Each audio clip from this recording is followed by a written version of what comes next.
अस्सलाम वालेकुम और गेट इन्फॉर्म की दूसरी एपिसोड में आप सबको मेरी तरफ से खुश आमदीद। आज के एपिसोड का टॉपिक है एनसेड्स का किरदार कोविड-19 पेशेंट्स में।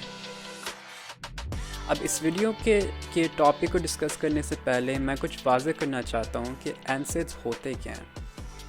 एनसेड्स होते हैं non steroidal anti inflammatory drugs, यानी कि वो दवाइयाँ जो दर्द, सोजिश और बुखार को कम करने के लिए इस्तेमाल की जाती हैं। एनसेड्स के कुछ एग्जांपल्स हैं, जैसे कि एडविल हो गया, यानी कि आइबुप्रोफेन या उसे मोट्रिन भी कहा जाता है, नेप्रोक्सन यानी कि लीव, और बेबी एस्पिरिन।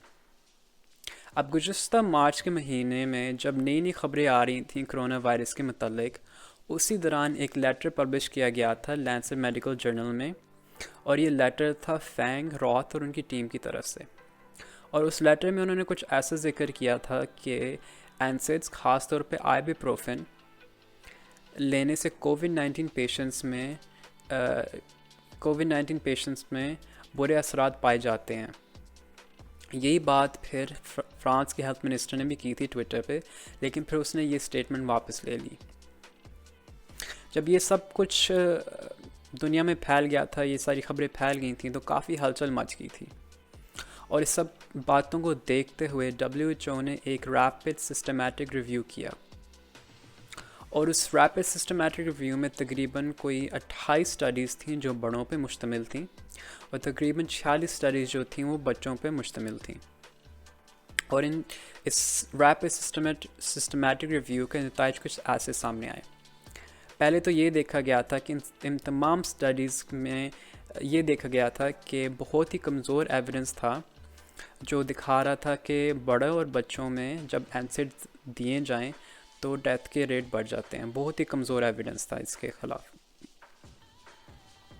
दूसरा ये था कि बहुत ही मज़बूत एविडेंस, यानी कि स्ट्रॉन्ग एविडेंस था जो बता रहा था कि पैरासीटामोल और आइबुप्रोफेन के दरमियान कोई ख़ास फ़र्क नहीं है फ़ीवर को कम करने में बच्चों में, और इससे रिलेटेड डेथ के रेट्स, हॉस्पिटलाइजेशन की एडमिशन्स और बुरे असरात गुर्दे और मैदों पर।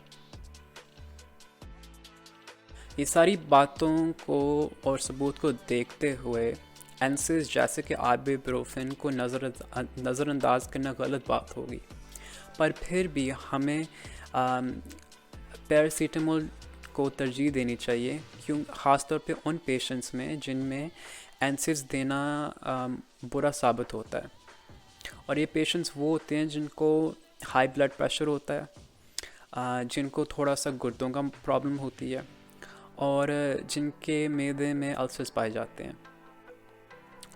उम्मीद होगी कि आपको इस एपिसोड से कुछ नया सीखने को मिला होगा। अगर तो आपको ये वीडियो पसंद आई है तो आप ज़रूर अपने दोस्तों और प्यारों से शेयर करें, और हमारी अगली किस्त तक अपना बहुत सा ख्याल रखें और बाखबर रहें। शुक्रिया।